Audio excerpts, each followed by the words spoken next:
الرحمن جیسے کہ آپ سب لوگوں کو معلوم ہے 3 مئی یوم صحافت پوری دنیا میں منایا گیا ہے۔ تو قوم کا قلم کا مزدور پوچھتے ہیں نائب صدر جو ہے نائب صدر نثار تبسم صاحب ہیں راول پنڈی اسلام آباد بیورو جرنلسٹ ایسوسیشن کے نائب صدر سینئر نائب صدر وہ بتائیں گے کہ جو قلم کا مزدور ہے کن معاشی مشکلات کا شکار ہے۔ جی نثار صاحب۔ بسم اللہ الرحمن الرحیم۔ جی جیسا کہ 3 مئی عالمی یوم صحافت کا دن گزرا ہے جی تو اس وقت جو ہے پوری دنیا میں یہ عالمی صحافت دنیا میں بنایا گیا ہے جہاں پوری دنیا میں میڈیا کو آزادی دی گئی ہے، لیکن پاکستان میں دن بہ دن میڈیا کے اوپر قدغنیں لگائی جا رہی ہیں۔ اس وقت ہمارا جو پاکستان میں جو ہمارا صحافی ہے انتہائی معاشی مشکلات کا شکار ہے، قلم کا مزدور ہے وہ انتہائی معاشی مشکلات کا شکار ہے۔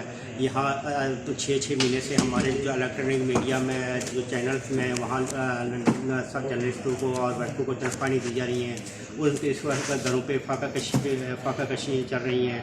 تو اس کے علاوہ جو چھوٹے اخبارات تھے، لوکل اخبارات تھے، علاقائی اخبارات تھے دور دراز کے، اور پچھلے 2 ماہ سے تقریباً ان اخبارات کو سائیڈ لائن کر دیا گیا ہے، ان اخبارات کو بند کرنے کی کوشش کی جا رہی ہے، اور ان اخبارات کے ساتھ ہزاروں کی تعداد میں ورکر تھے، اور جو جرنلسٹ تھے اس کے بعد ورکر تھے، اور ان کے چولہے اس وقت بجھ چکے ہیں اور وہ اخبارات کے دفتر بند ہونا شروع ہو گئے ہیں۔ اور یہ تقریباً 700 سے 800 کے ایسے اخبارات کے دفتر تھے جن کو ابھی اس وقت بند کیا جا رہا ہے اور جن کو سائیڈ لائن کر دیا جا رہا ہے۔ اور اس وقت پاکستان میں تو یہ انتہائی سخت میڈیا انڈسٹری کرائسس کا شکار ہے، اور اس کے اوپر بھی ہم نے اس کے ناخن لینا چاہیے۔ اگر یہی حال رہا تو ہمارا مزدور، ہمارا صحافی اور ایک دن انشاءاللہ اس میں یہ نہیں رہے گا اور تمام دفتر بند ہو جائیں گے۔ اس کے اوپر ہمیں مل جل کر سوچنا چاہیے۔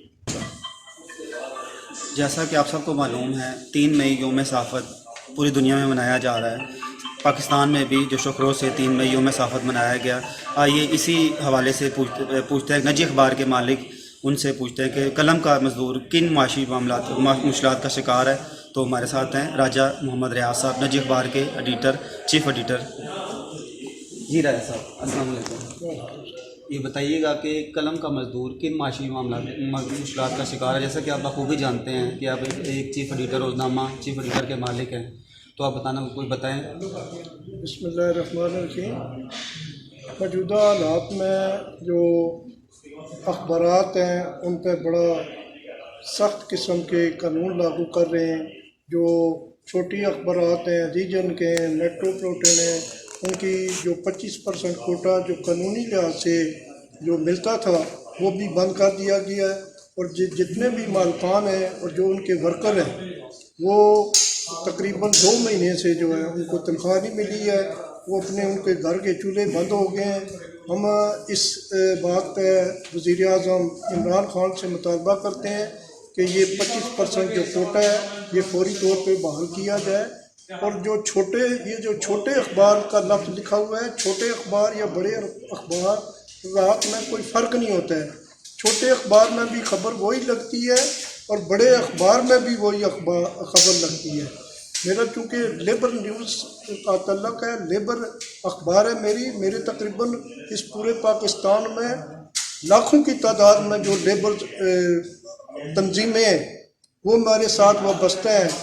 کوئی ہر محکمے کی تنظیم ہے، وہ تمام تنظیموں کو یہ لیبر نیوز پہ جو ہے ان کو یہ پرسپیٹ کیا جاتا ہے اور ان کے مسائل اجاگر کیے جاتے ہیں۔ اور یہی سب سے زیادہ جو چھوٹے اخبارات کہتے ہیں بڑے یہ چھوٹے اخبارات نہیں ہیں، یہ سب سے زیادہ جو ہے وہ مسائل اجاگر کر رہے ہیں۔ اس لیے یہ ان چھوٹوں کو چھوڑیں، یہ بڑے اخبار سے زیادہ کام کر رہے ہیں۔ آج کل علاقائی اخبار ہیں، ہر علاقے میں یہ اخبار پڑھے جاتے ہیں، بلکہ جو بڑے اخبار ہیں جو اپنے آپ کو بڑا کہتے ہیں وہ سوائے اشتہاروں کے ان کا کوئی کام نہیں ہے، وہ اشتہاروں کے پیچھے پڑے ہوئے ہیں۔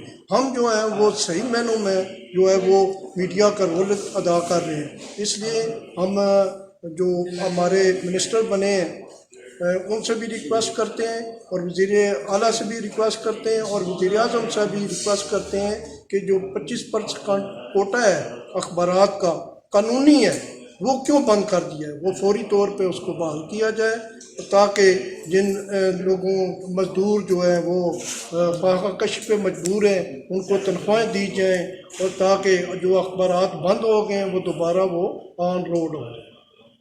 جی راجہ ریاض صاحب،